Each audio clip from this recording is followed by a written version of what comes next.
একটা গভীর ষড়যন্ত্র হচ্ছে বিএনপির বিরুদ্ধে। তো দলের ভিতরে যারা আপনারা অনুপ্রবেশ করিয়েছেন যাদেরকে, তারা এই কাজগুলোর সাথে সম্পৃক্ত বলে আমি মনে করি।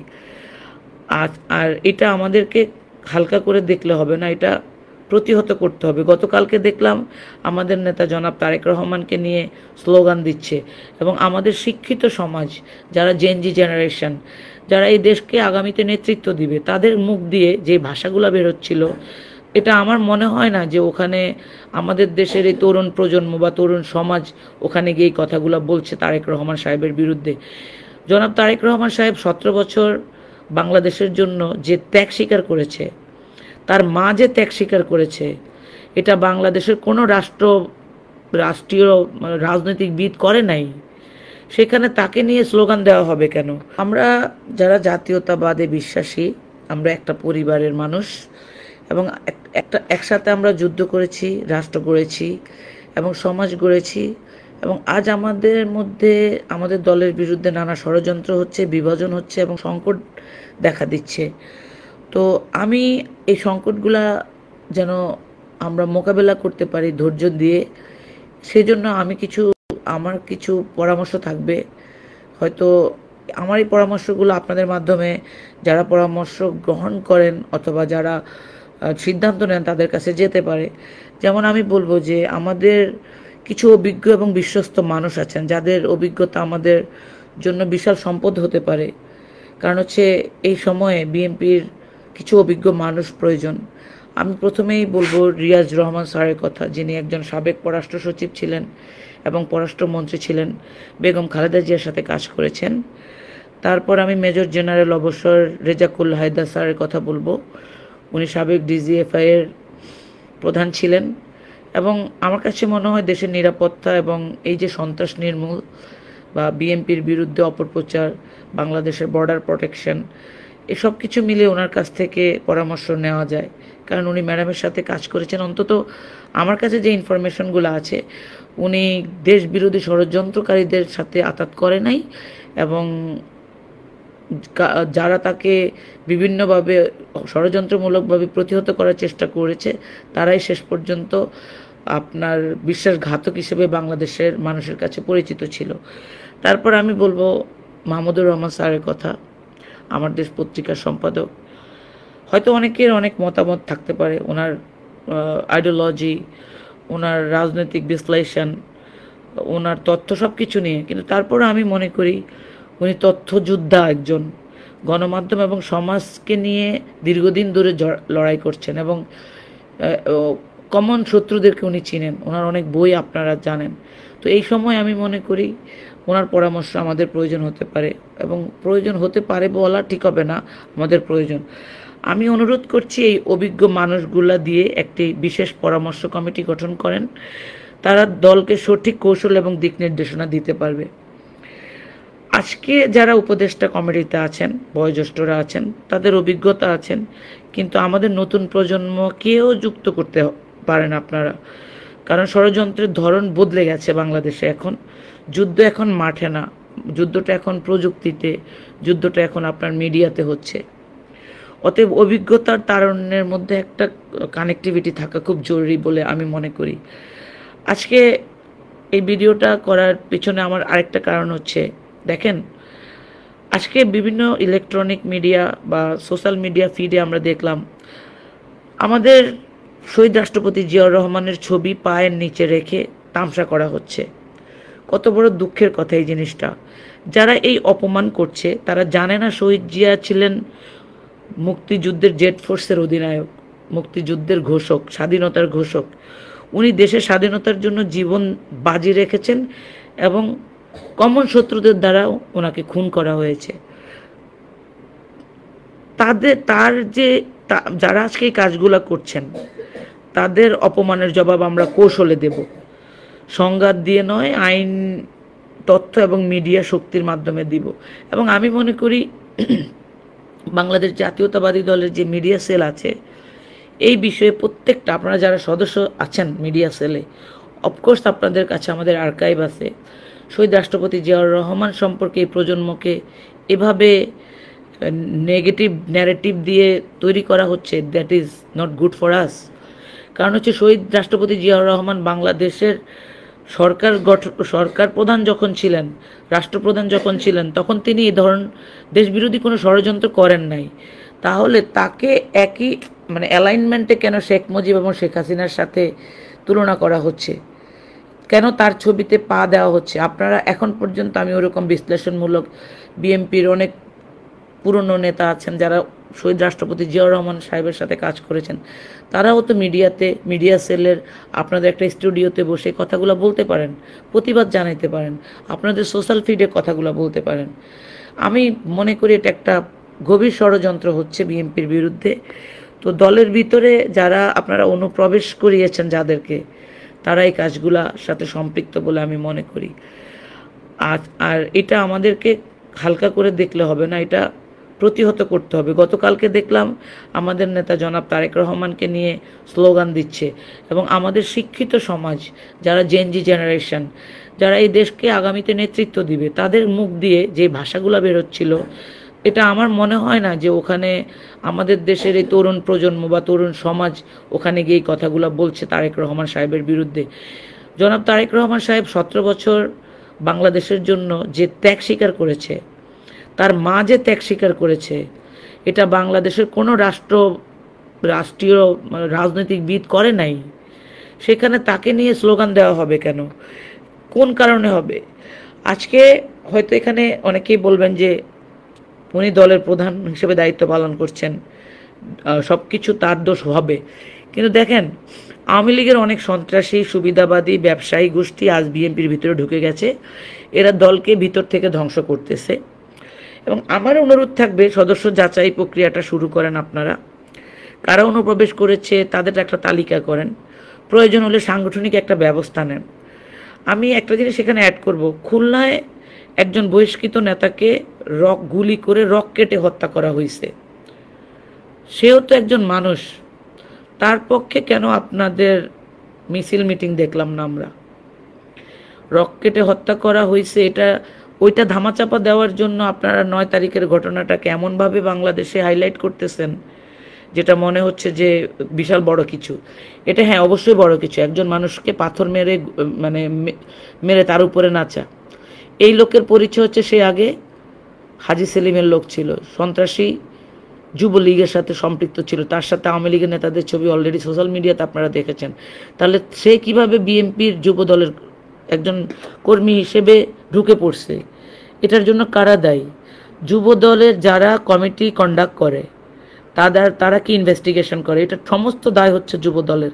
আমি কালকে বলেছি, যুব দলের বর্তমান কমিটির আমাদের কাছে যে ডাটাবেজ আছে, এই যুব দলের ব্যানারে প্রচুর চাঁদাবাজি, গুন্ডামি, সন্ত্রাসী, হিউজ এবং ডাকাতি হচ্ছিল এবং চাঁদাবাজি হচ্ছিল। তাহলে যারা এই কাজগুলো করছিল এত 8 মাস ধরে, আমরা যে বারবার বলছি, তাদের বিরুদ্ধে আপনারা ঠাস করে একজনকে বহিষ্কার করছেন, বাট আপনারা রুটটাকে কেন মূলোৎপাটন করতেছেন? এই যুবদল অযোগ্য, অধর্ব, এদেরকে বিলুপ্ত করছেন না কেন? এই যুবদল এখন পর্যন্ত থাকবে কেন? এখন এই কথা বললে যুবদলের অনেক নেতা আমারে জামাতের ট্যাগ লাগাই দিবেন, তারপর হচ্ছে আমাকে গালাগালি করবেন। I don't give a shit man. এই দেশ, এই 17 বছর যারা আজকে যুবদলের সভাপতি, সেক্রেটারি বা যারা আছেন, আপনাদের চেয়ে অনেক বেশি ডেডিকেশন আমাদের আছে। এবং আমি তো যুবদলের সভাপতিরে চিনছি হচ্ছে সভাপতি পদ পাওয়ার পরে, কিন্তু উনি নাকি 18 বছর 6 মাস ধরে অনেক ত্যাগ স্বীকার করছে। So I don't know what he did. তাহলে উনি যদি একদম আদর্শিক রাজনীতি ধারণ করত, তাহলে তার সংগঠন কেন এই ধরনের এই বহিরাগতদেরকে দিয়ে আমাদের দলকে আজকে প্রশ্নবিদ্ধ করছে?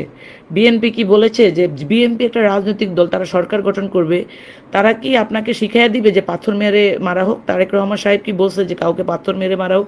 তাহলে স্লোগানটা তারেক রহমান সাহেবের বিরুদ্ধে হবে কেন?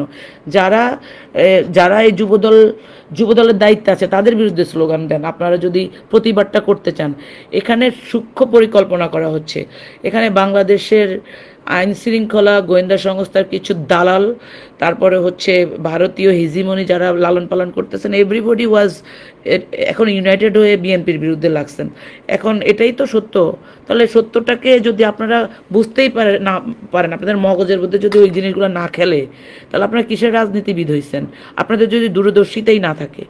আচ্ছা, আরেকটা জিনিস বলবো, আমি আমি খুবই অবাক হইলাম যে বাংলাদেশে যারা এখন তথ্য প্রযুক্তি ইউজ করে তারা উইন্ডো প্রো ইউজ করে, এআই ইউজ করে, কমিউনিকেশন টুলস ইউজ করে। আপনাদের কমিউনিকেশন টুলসগুলোকে আরও আরও বেশি প্রভাব, মানে আরও বেশি কি বলে এটাকে, প্রো স্টাইলে করা উচিত বলে আমি মনে করি। আর কোনো নেতা যদি সঠিক সময়ে সঠিক সিদ্ধান্ত নিতে না পারে, দূরদর্শী না হয়, ভয় বা সুবিধাবাদের একটা মানে মিডল পয়েন্টে থাকেন, তাহলে দলের ক্ষতি ছাড়া আপনাদের দিয়ে কিচ্ছু হবে না। আমি অনেক নেতাকেই চিনি যারা ধরেন আমার সাথে কথা বলতেও কনফিউজড ফিল করে যে ওর সাথে কথা বললে আমাদের পথ থাকবে না। আরে ভাই, আমরা আজকে 8 মাস ধরে যে যুদ্ধটা করছি, যে ব্যাশিংটা আপনাদেরকে করছি, এটার পেছনে কারণটা হচ্ছে আজকের এই ঘটনাগুলা। আমরা জানি বিএনপি এত সহজে সরকার গঠন করতে দিবে না, বিএনপিকে অনেক ষড়যন্ত্র চলতেছে। আপনারা সরকারে যখন একটা বিপ্লবী সরকারে যখন উপদেষ্টাদের পরিষদ আপনারা দেখছেন, তখনই তো আপনাদের বোঝা উচিত ছিল। যখন অস্ত্র উদ্ধার করা হচ্ছিল না, তখনই তো আপনাদের বোঝা উচিত ছিল।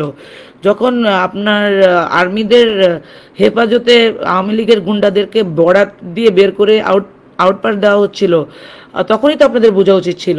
তারপরে এফআইআর ভুক্ত আসামিদেরকে এলাকা ভিত্তিক গ্রেপ্তার করা হচ্ছে না, তখনই তো বোঝা উচিত ছিল। কেন বুঝেন নাই আপনারা? মানে নির্বাচন করবেন আপনারা একেবারে এক একজনের তেল, আমার তো এখন মুখ খারাপ হয়ে যাবে, এক একজনের শরীরের ভিতরে অনেক চর্বি হয়ে গেছে, ক্ষমতায় চলে আসছে, ভাবচক্কর এরকম আওয়ামী লীগ বাংলাদেশে নাই, বিএনপি সরকার গঠন করে। আরে আওয়ামী লীগ আপনাদের ভিতরে ঢুকে গেছে, আওয়ামী লীগ জামাতের ভিতরে ঢুকছে, আওয়ামী লীগ এনসিপির ভিতরে ঢুকছে। ঢুইকা বাংলাদেশে যে অভ্যন্তরীণ যারা ইউনাইটেড স্টেক হোল্ডার জুলাই আন্দোলনের, সেই জুলাই মাসে আপনাদেরকে স্প্লিট করে তারা এখন মজাটা লুটতেছে। ঠিক আছে, এটাই হচ্ছে রিয়ালিটি। তো যাই হোক, সবশেষে আমি যে জিনিসটা বলবো, আমি জানি হয়তো আমার এই কথাগুলা শুনে অনেকে রাগ করবেন, কিন্তু বলতেই হয় এখন। আমাদের লক্ষ্য হচ্ছে শহীদ জিয়ার 19 দফা বাস্তবায়ন, গণতন্ত্র পুনরুদ্ধার এবং দেশকে এই যে মুক্ত করা, এই ফ্যাসিজমের যে ভাইরাস মুক্ত করা। তো বেগম খালেদা জিয়ার নেতৃত্ব, তারেক রহমান সাহেবের নেতৃত্ব, তাদের দূরদর্শিতা, এই দুই শক্তির উপর আমাদের আস্থা আছে। এবং ভাই বোনদের প্রতি আমার অনুরোধ থাকবে, আপনারা না নতুন নেতৃত্ব, নতুন কৌশল এবং নতুন উদ্যম নিয়ে বিএনপিকে আরও শক্তিশালী করেন, এটা আমরা চাই। কিন্তু সেই জায়গাতে না আমাদেরকে গালাগালি করেন না। মানে we have two B United. আমাদের দল থেকে একটা মানুষকে যদি আপনারা বের করে দেন, সে লোকটা এই দলের জন্য কতটুকু ত্যাগ স্বীকার করছে, ওইটাকে আপনারা অ্যানালাইসিস করেন, বিশ্লেষণ করেন। If E do any mistake, just let him council, তাকে কাউন্সিলিং করেন আপনারা। আরেকটা জিনিস আমি আপনাদের কাছে শেষে যেটা বলবো, অনেক কথা বলে ফেলছি। বিএনপির মঞ্চে আমি অনেককে দেখি এখন, নতুন প্রজন্ম, আধা ডক্টরেট কমপ্লিটও করে না, এরকম অনেক মানে খুবই বুদ্ধিজীবী দেখি। তরুণদের আমরা সম্মান করি, কিন্তু প্রবীণ যারা, আপনার বক্তব্যটি বেশ স্পষ্ট, প্রবীণ যারা তাদেরকে না সম্মান করতে হবে। তাদের সাথে নবীন প্রবীণদের একটা অ্যালাইনমেন্ট করে তারপরে আপনারা ডিসিশন নিতে হবে। আপনি স্টেজে উঠাইয়া দিয়েছেন জুনিয়র পোলাপান, পিছনে বসে আছে সিনিয়ররা, দে ফিল ব্যাড। যখন আমি দেখি যে আমাদের এলাকাতে ধরেন একটা থানা কমিটির মিটিং হচ্ছে, আমি একজন সিনিয়র নেত্রী, আমাকে ওখানে কি রিকগনিশন দিচ্ছে না, ইটস মেক মি সিক। কারণ হচ্ছে এটা এমন না যে ও আমাকে হাইলাইট করতেছে না দেখে আমার কষ্ট হচ্ছে, no, this is not like that. আমার সম্মান পাইতে হবে। আমি যদি আজকে সম্মান পাই, আমি আরেকজনকে সম্মান দিতে পারবো। কিন্তু এটা আমাদের মধ্যে এখন নষ্ট হয়ে গেছে, এই জায়গাটা ঠিক করেন। আমরা যে এই যে বড় বড় সেমিনার করলাম কয়দিন আগে, what the output of that? আমি এটা জানি, যারা সেমিনারগুলো কন্ডাক্ট করছেন, আপনাদের উদ্দেশ্যে বলি, শুক্রে 3 দিন হয় না আওয়ামী লীগের দোসরদের আইন না আপনারা স্টেজে উঠাইয়া দিলেন। ওয়াই? শহীদ জিয়ার আদর্শকে ধ্বংস করে দিচ্ছেন আপনারা। শহীদ জিয়ার 19 দফা নিয়েই তো আপনারা মাঠে নাইমা শেষ করতে পারবেন না, ওগুলো উপস্থাপন করেন না কেন আপনারা? Who is the root of this party? যাই হোক, অনেক কথা বলছি, ভালো থাকেন। আর আমরা যারা অনলাইনে কথা বলি, তাদের রিকগনিশন জনগণ দিবে। আপনাদের কাছ থেকে আমাদের কিচ্ছু চাওয়া পাওয়ার নাই। গতকালকে এত বড় একটা ঘটনার মধ্যে মিডিয়া সেলের পেজ থেকে দেখলাম কয়জন ইউটিউবার রাজনৈতিক বিশ্লেষক, তাদেরকে আপনারা একটা পোস্টার বানাইলেন, তাদেরকে আপনারা হাইলাইট করছেন, যারা প্রতিদিন আপনাদের গোষ্ঠী উদ্ধার করে ছেড়ে দেয়। আমাদের চোখে দেখেন না, এই দলটা তো আমরা করছি। আপনাদের একটা মেয়েও কি গত 17 বছরে ধরেন অনলাইন অ্যাক্টিভিজম যারা করেছিল তাদের মধ্যে যদি আপনারা হিসাব করেন, why we are not there? মেয়েরা কোথায় আপনাদের? 52% ভোট নেবেন আপনারা, মেয়েদেরকে রিকগনিশন দিবেন না। বাবারে বাবা, এই যে বৈষম্যের মধ্যে আপনারা আছেন, জাস্ট লিভ দিস শেট, যুগ পাল্টায় গেছে। আপনারা মনে করেন না যে আগের দিন আছে নেতাদের বাড়িতে বাড়িতে গিয়ে আমরা রিকগনিশন চাবো, ভাই আমার ওইটা দেন, ভাই আমরা এই কাজটা করতে চাই।